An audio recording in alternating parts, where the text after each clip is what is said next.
Today's video, we're talking tomatoes, big tomatoes. You see this? This is a 4 pound, 4.44 pound from 2014, my state record. All right, we're going to talk about tomatoes that are double this, almost triple this today. Join us, we got Chris Brown from Minnesota, and check out his YouTube channel, Garden of Giants.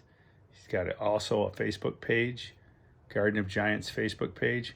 He's a good friend of Travis's, lives near Travis Ginger, the world record pumpkin holder. But today we're talking tomatoes, so please join us.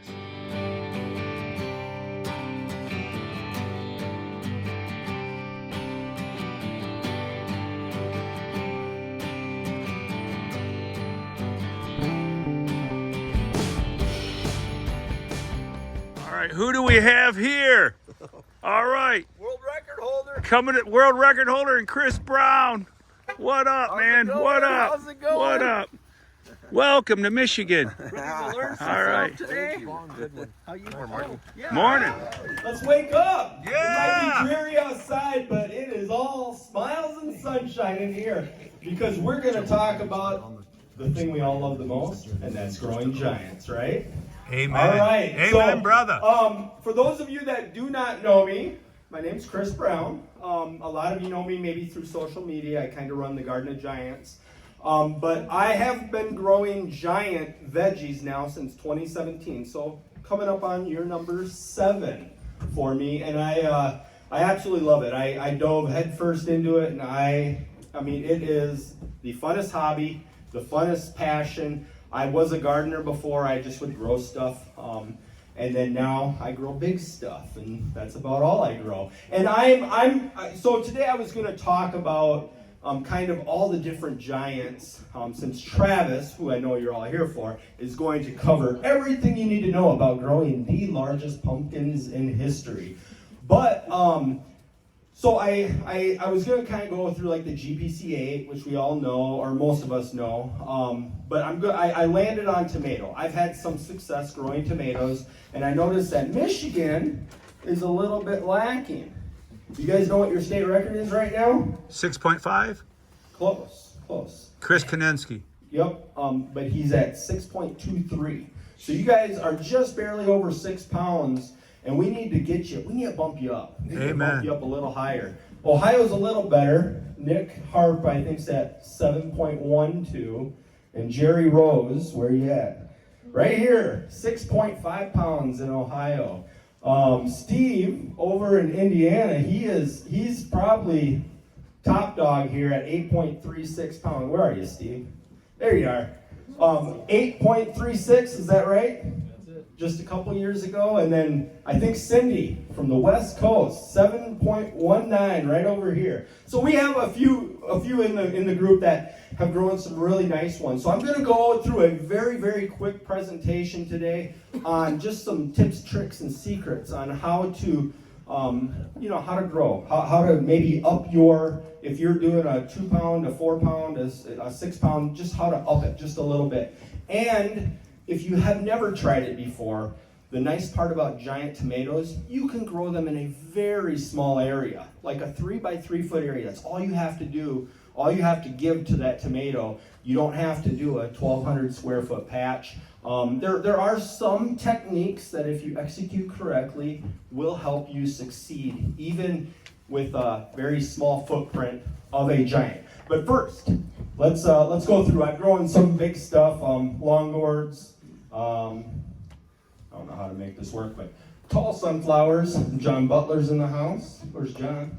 He is the North American record holder, over 27 feet, 8.5 inches. You can comprehend that. Wow. This thing here was only 20 feet tall, so if you can imagine adding another basketball player on there. Big head sunflowers, I love growing those. That's my 7 pound tomato. I did at one point hold the world record for butternut squash. Derek had it. Where are you at, Derek? Derek had it here, last year? Or no, last year, and then it got broke, I think over in Virginia. So a nice progression on those butternut squash. We're really moving it up. Another world record holder here is Chris Kent. with watermelon. Now watermelon, maybe we should get him up here because we need to move that record up. It has been sitting at 350 pounds for a long time. So 10 years. So you know, maybe we should have him talk next year. All right, 11 years. I have grown a big watermelon through a state record bushel gourd, pretty good size. There's my butternut squash. And what I really wanted to hit on before we jump into the tomatoes is Master Gardener. It's a very, very fun grow you can do every year. And this one I'm showing just all the different things you can grow. It has to be one of the GPC8, pumpkin, squash, long gourd, bushel gourd, tomato, marrow, watermelon. Did I miss any? I think that was it. But it's a point system. This one, we actually, this one's from a couple years ago. Cindy smashed it, got the world record, so congrats. But there's a few of you are on this. John, we got John Harnica and John Butler. Who else is here? We got a couple of you other guys. There's me way down there. Someday I'll get up there once I can. Yeah, Jason G. Feller's here. Is Jason up here? Yeah, right here, Jason. So it's something that when you grow these and you just bring them to the weigh off, the points are automatically going to get counted. So just grow them, have fun, bring them to the weigh off, and you never know where you'll end up on there. All right, let's get into the tomato. This is going to be, like I said, a quick talk. We're going to kind of tell you how to do it. Why grow tomatoes? I alluded to this just a few minutes ago. Very simple to grow because they don't take up much space. Now, once I get into this, I'll explain that you will want multiple plants. But if you just want to grow a couple plants and take a shot at it, very, very simple to do because of the footprint, the small footprint. All right, the seeds. You want to get into good seed selection. There are a lot of varieties out there, and most people look at the varieties like beefsteak, delicious, Big Zack, Domingo. We've pretty much gotten to the point where Domingos or Domingo Cross are going to produce your biggest tomatoes, your largest tomatoes. Big Zacks, obviously, are still one that can produce some decent size. When you look at all these, just like pumpkins, I know most of you guys are pumpkin growers. You know, this is a 7.19, means a 7.19 pound tomato grown by Cindy 𝐬𝐁. That's what that means. There's a 6.5 Jerry Rose seed grown by Jerry. A lot of really good seeds on the market today. This one is a pretty good seed. This 9.06 brown has grown the official world record. Also, John Butler grew with that seed the Canadian record, tied with Chris Lyons, and we just got a new European record, 8.8 pounds growing off that seed. So a pretty good seed. So if you can get that one or any of them, there's a lot of really good seeds. Jack LaRue has some incredible seeds out there. So if you can land any of those at any of the auctions, or if you know a guy, you know, ask. But seed selection is important. Starting them is also important. Some of these seeds and some of the Domingos have given me trouble starting them. I like to go this route. I know some people don't like to use these little expandable peat pellets, but I like them because I can control the temperature, heat mat underneath, control the humidity. You stick the seed down just deep enough so that seed, when the strength of it coming out, will pull that seed shell off. If a seed shell gets stuck on there, like this one right here, you got to go in and you got to start doing some surgery. And I can't remember if I put a video up on YouTube about how to do it, but it is a pain. So you want to get it deep enough, and when I mean deep enough, like a 1/4 inch, so that seed shell comes off. A lot of people will just barely put a little bit of dirt over the top, and that can a lot of times keep that seed shell on there. So that's one important thing right off the bat that you got to pay attention to. Another big thing is when you're preparing that hole, preparing that spot, which you don't, like I said, you don't need a lot. But this shows you what I had when I grew the 9.06 pound. This, I believe, is one of the most perfect pHs for growing almost any giant. 6.7, you really, when you start to look at it, you allow every one of those nutrients to be completely available to that plant. So aim for 6.7. If you're a little higher, a little lower, not a huge deal. It's once you start getting really out of that range is where you can run into some problems. Sandy loam, I believe, is one of the best soil types as well. And now I have moved to a spot that is just sand. So fun. It'll take me a few years to get back to normal, but a really nice mix. This is a load of dirt from Travis's favorite place on earth, Playsteads, which makes a really good, a few different really good mixes of soil. This one lines up to giant growing pumpkins almost perfect if you get the soil test of that soil. But this really just says put some effort into that spot. It's only a 3x3 foot spot, so go a little crazy, get some really good soil, and then obviously later on you're going to add the biology and all that. You want there to be a lot of life. Worms, if you see worms or night crawlers in your garden, you know your garden's doing good. Now the spacing, a lot of people wonder, okay, if I put in 20 plants, how much space do I have to give between those plants? And when I grew the 9-pounder, I only had 3 feet between each plant. But I have done 4 feet, and I feel like that gives a little better airflow. So 4 feet between each plant if you want. If you have room, go a little more. It's not a big deal. But this just shows you early spring, me throwing plants in. But 3 to 4 feet is what I generally do for the spacing. As far as growth goes, one thing that if you're not familiar with tomatoes, there's something called a truss. And when these tomatoes grow, in fact, this is the exact plant that ended up producing the 9-pounder. And when these plants grow, every truss is going to be where the tomatoes are. Generally speaking, on every truss, you have a potential of a mega bloom, which we're going to get into what a mega bloom is in a moment. But think of it as a fused blossom. Instead of a bunch of little blossoms, it's all fused together as one. And that's really what you're looking for. So the growth is, as these things grow, you want to try a first truss pollination if you can get a mega, or a second truss, third truss. Every truss gives you an opportunity at one. And some, like Pork Chop, if you guys know him, he grows some big ones. He likes to get those tomatoes way up on the plant. I think a lot of tomato growers like them closer down to the ground, but you know what? If you get a good mega bloom, it really doesn't matter where it's at. You baby that thing. All right, so what is a mega bloom? I just kind of alluded to it, but here's a nice picture. This is a blossom. This is a blossom. Blossom, blossom, all fused together, and as long as the tomato grows, it stays fused.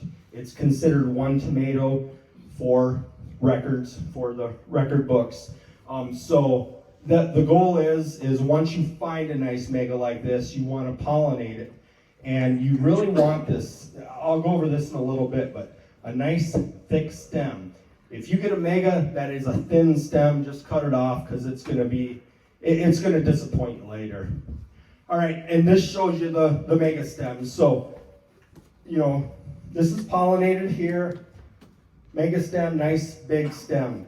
This one is really nice. Just when you get that fan look, then there's a lot of ability for nutrients to go to that tomato. And pollination is key with these mega blooms. So because these mega blooms are fused blossoms, they're going to open up over a few days. And so you can't just pollinate it once and you're good. You're going to have to do it several days. And the way these work is when the flower is hit by wind or bees or, it gets tapped, pollen drops down and starts the process of making a tomato. Now in a fused blossom, you're going to have a bunch of these. They're all fused together. You can see them on here. They look like little sunflowers. And the goal is, let me see if I have a picture. All right, so the ways to pollinate, you can allow bees or wind to do it. You can flick it. You can use a paintbrush. This is my favorite method. I'll use a electric toothbrush kind of on the back of it, and I'll find that sweet spot to where the pollen explodes. When it explodes out, you know you're hitting the right spot. And you got to do that multiple times a day for 3 to 5 days as that mega bloom opens. The absolute key with a giant tomato plant is getting a mega bloom to pollinate. Once you do that, then you have something that you can work with. If you don't do that, you might as well let the plant go or keep it and just make some tomatoes for some BLTs later, because you're not going to have a chance at getting much over that 5-pound mark at the very most with a single. Although John got a 7.95 pound off of Steve's seed. So it is possible to get a big single, but very, very difficult to do. All right, extreme trimming. This is one thing we do in the tomato world. So when I talk about technique, executing technique, one of the executions of technique is getting that mega bloom pollinated. The second one is extreme trimming. I don't really go as extreme. If you guys remember Dan McCoy, old world record holder out of Ely, Minnesota, 8.61 pounds on a big Zac. Now look at this plant. He had this up maybe 9 inches off the ground, but the whole plant was barely over 2 feet tall. He was probably the master at extreme trimming. As you'll see later on in the slides, I keep my plants a little bit bigger.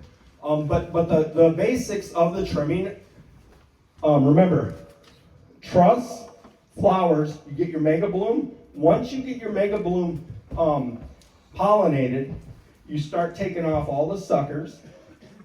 The suckers are going to be kind of at the crotch of every level of the tomato plant. So you'll start taking those off. And then within about, I'd say 7 days of a complete pollination, you want to have every growing tip done. And then your very last one will be the top. You'll cut that top off. And then you have to watch that plant every single day. I would go out to my plant and new growth would be popping up everywhere. In fact, it got so crazy that on the leaves, on the actual leaves, there was new growth popping out of the leaves, and it would try to grow a whole new stem off the leaf. So you gotta, that's the one part with these giant tomato plants that you have to be very diligent with, is watching that new growth popping up anywhere on that plant, because the second that it has an energy release to a new growth, now it's taken away from your fruit. And if it's taken away from your fruit, if you're getting good growth every day on that fruit, you don't want that energy release. So very, very important to every day after you've completely deadheaded your plant, no more new growth, you gotta make sure you stay on it. Very, very important, and I think a lot of us tomato growers, if we don't succeed, we can go back and look at that plant, and that's one thing that we missed. Okay, so the growth of Omega, they go really quick. Here's one that we can tell was fully pollinated. Actually, this is my 906. And then, a little bit later, and a little bit later, that's just a few days later, the growth just starts at an incredible pace. And what I like, kind of a benchmark for me, is if you can get 25 inches around in 25 days, you have something special. You have a special tomato going, because 25 inches in 25 days seems insane, and it is. It's fast. A lot of these tomatoes are only going to, especially in the dead of summer, July, August, they're only going to put 40 to 50 days max growth from pollination to harvest. In fact, my 906 was about 42 days. So from the second it was pollinated till I harvested it, I had 42 days to watch that thing grow and grow and grow, and it did it fast. But remember, you have to make sure that all the energy is going to that tomato. The fruit maturity, once it gets to the point where you start seeing what we call flashing, that's when there's just a little bit of red. You know that you're coming up to the end, and you have to make that choice. At what point am I going to pick it? I'd like it to be at least 75% red. This one I may have went just a hair longer than, I wasn't getting sleep that last week anyways, but and I was checking on it at like midnight. I'd walk out there just because I'm like, this is the one time when a deer is going to jump the fence and come in and eat my tomato. And everything went good. It was absolutely amazing to hit 9 pounds. Now, I know most of you are pumpkin growers, and we have our OTT with the pumpkins, the chart, see how big your pumpkin. Well, we have one for tomatoes as well.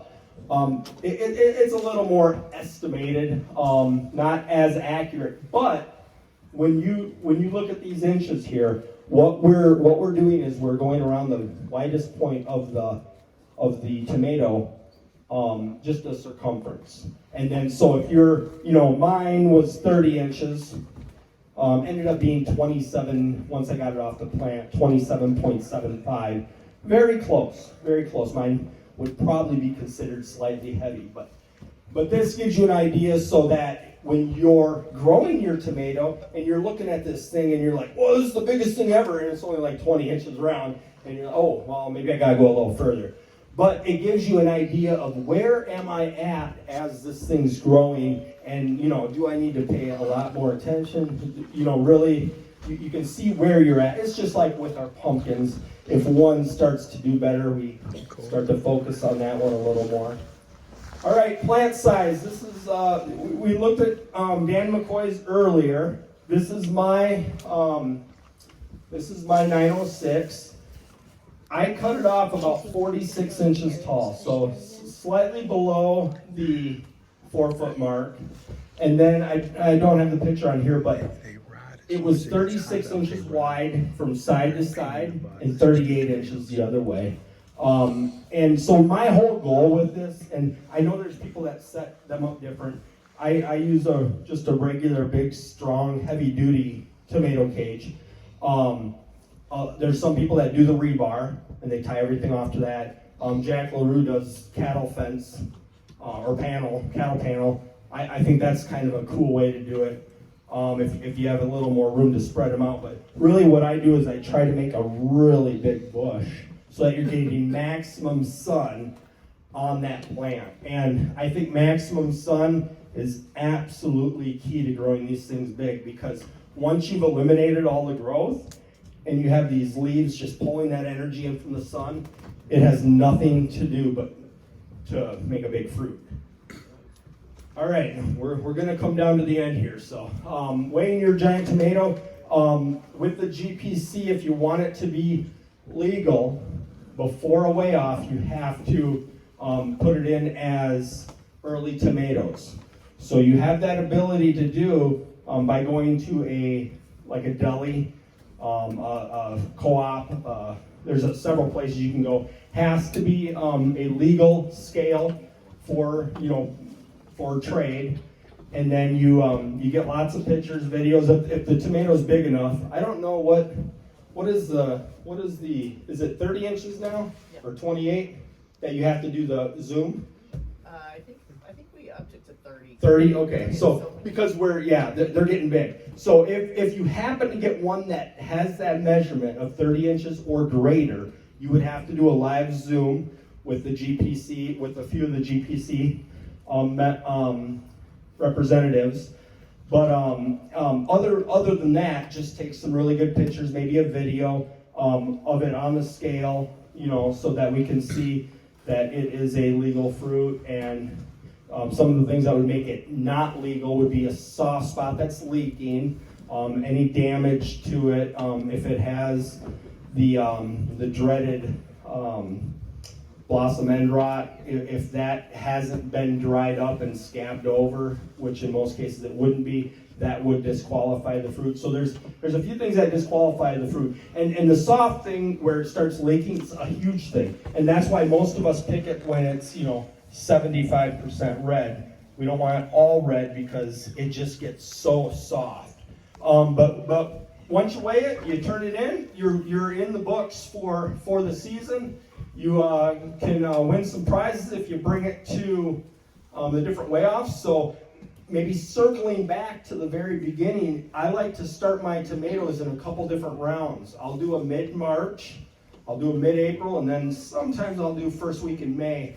And those first week in Mays are usually the ones I can bring to the October weigh-offs. And it all depends. I mean, there's a lot of variables because you don't really know what truss you're going to get Omega to completely pollinate. But the fun part about bringing them to the weigh-offs is you bring a 5-pounder, you're going to win at most weigh-offs, win the prize, because it's harder to get a bigger tomato later in the season.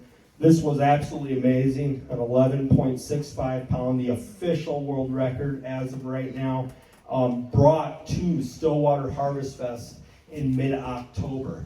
So for them to get a tomato and then have it actually be ready just in time for an October weigh-off, I think was quite impressive. And when Dell opened that basket, I about had a heart attack. And then he told me, and it's off your seed. And he had never told me that the whole year. And I'm like, oh my gosh, this is so cool. So it was a really neat deal. But like I said, if you have never tried tomatoes before, definitely give them a shot. Really good genetics, really fun. Just a few special techniques you got to do, but you can really make something really, really special and cool. Any questions that I did not go over for anybody that's thinking about tomatoes or anybody that grows them? Yeah, what do we got? What do you feed it them? So for like fertilizer food, I have really, really good, or I had really, really good soil. So I grew that for the most part without much in addition. Now I did put in some mycorrhiza in the water with CalMag and then boron. Those were about the only additives I did, and then like a 0025. I would put that in every other day in small amounts. So nothing crazy. I probably could have gone more crazy. I also have never used any sort of a hormone. I know some people do hormones with their tomatoes, and I did not. So it's something I may try this year on a couple of them, but I did not do that. So, and I never, what was cool with the 906 is I never did any pesticides or fungicides. So from that point of view, it was totally organic. And like I said, a very quick grow, very strong plant, and it was fun. It was really neat. Yeah, what do we got? I got two questions. Do you use amino acids, and which brand of pantyhose do you prefer? Well, the amino acids I do not use, or I have not. I have since incorporated some of those in, and I think that they are very beneficial. There's some amino acids I use that really focus on making the leaf really a little bit thicker to help against pests and diseases. And I can't remember the exact amino acid. I'd have to get back to you on the exact one I use. As far as pantyhose, I go to the dollar store and get whatever's cheap. And for those of you that have not grown a giant tomato, we use the pantyhose to support the heavy fruit as it grows. It's some very, very good support, and it allows that tomato to grow, and it'll stretch out, but still supported. We tie the pantyhose up onto like rebar.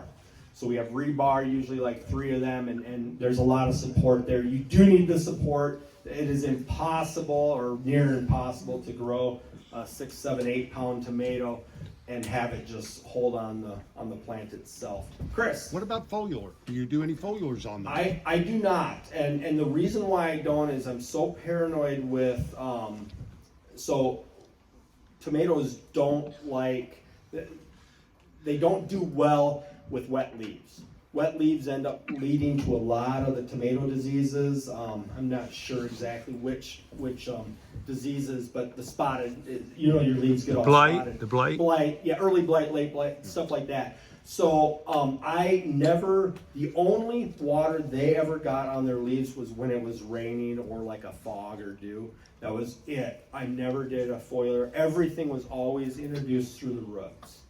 Yep, what do we got in back there? Water? How much? Daily? Yes, every single day I would water, and every single day I would do some sort of one of those feedings. Something would be in there. So I never put water on there without something. Now, it was always in very low doses, but there was always something in the water, and watered every single day. Unless, of course, we got a big rainstorm. Then I didn't. Yep. Probably a newbie question, but if you're trying to save your tomato for the actual weigh off, and it's not for a month away, is there literally no way to preserve it, like wrap it up? There is no way. No. I've tried it before. I've tried refrigerating it, and it's mushy the second you pull it out.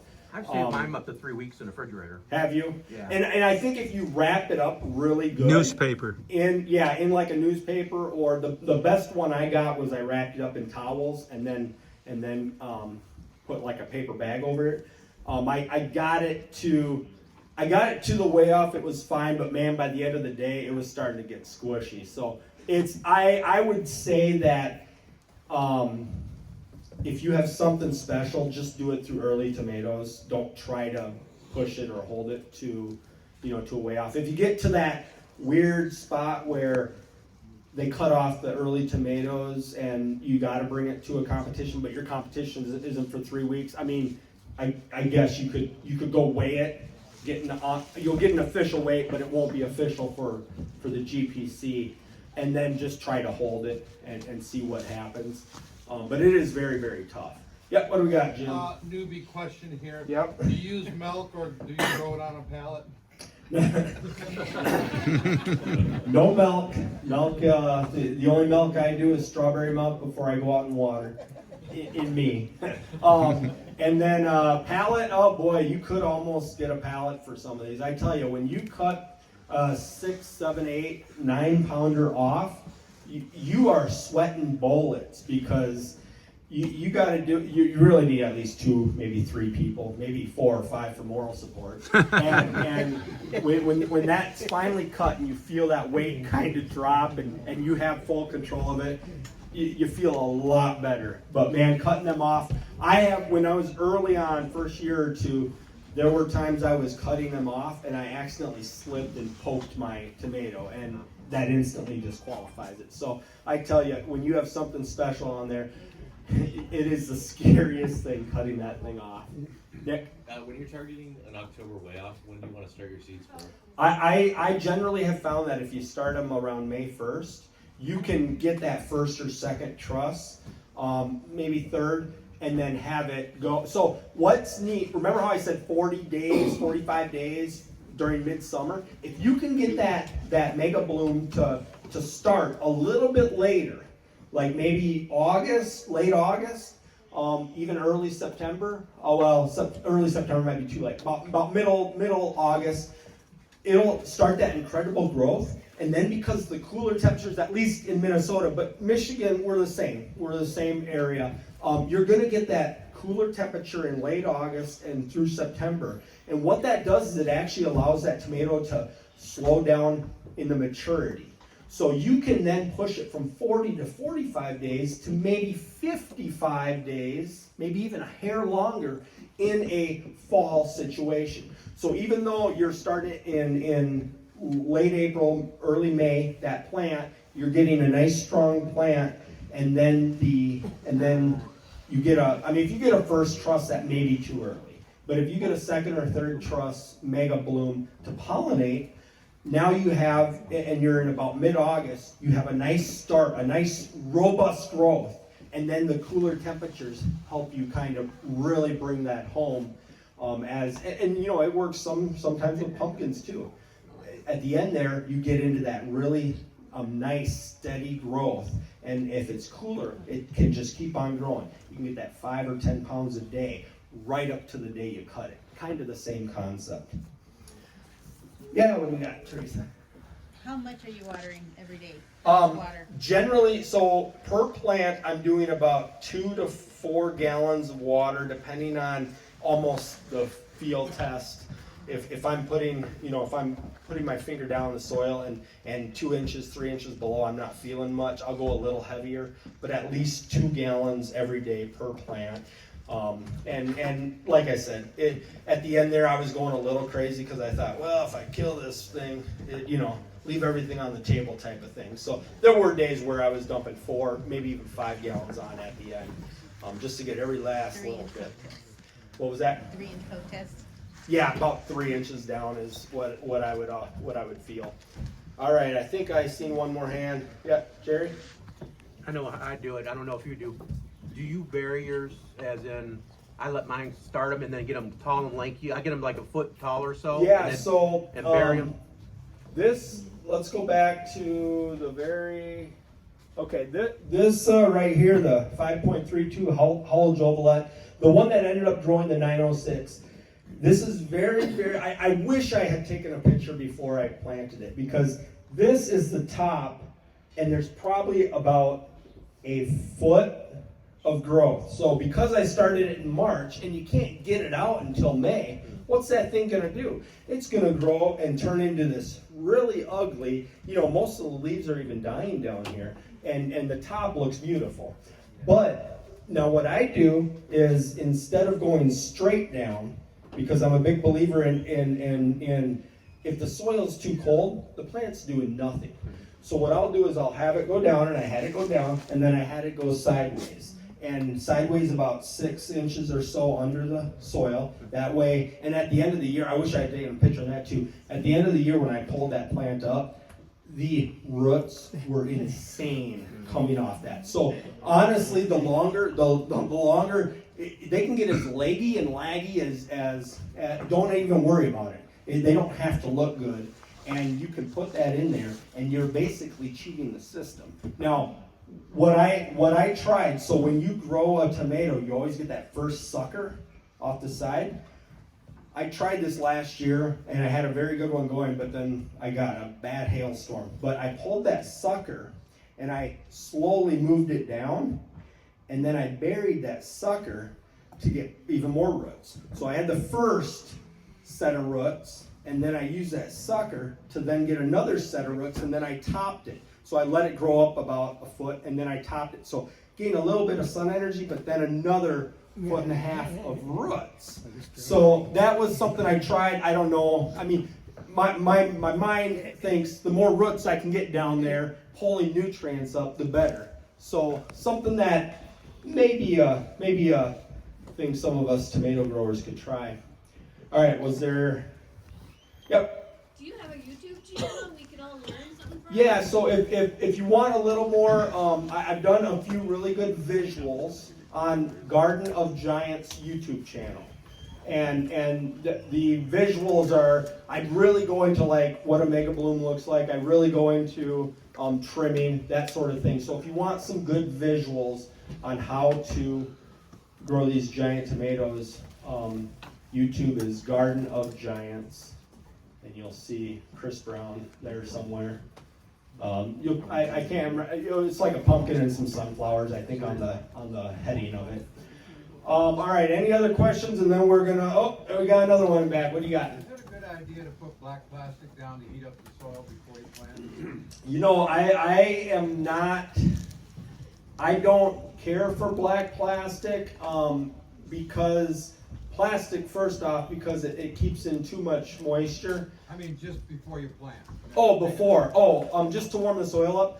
You could do that. I think that would work at warming the soil up. Because of the way the tomatoes go and because they grow fairly quick, we don't, like the pumpkins, we need every day we can get.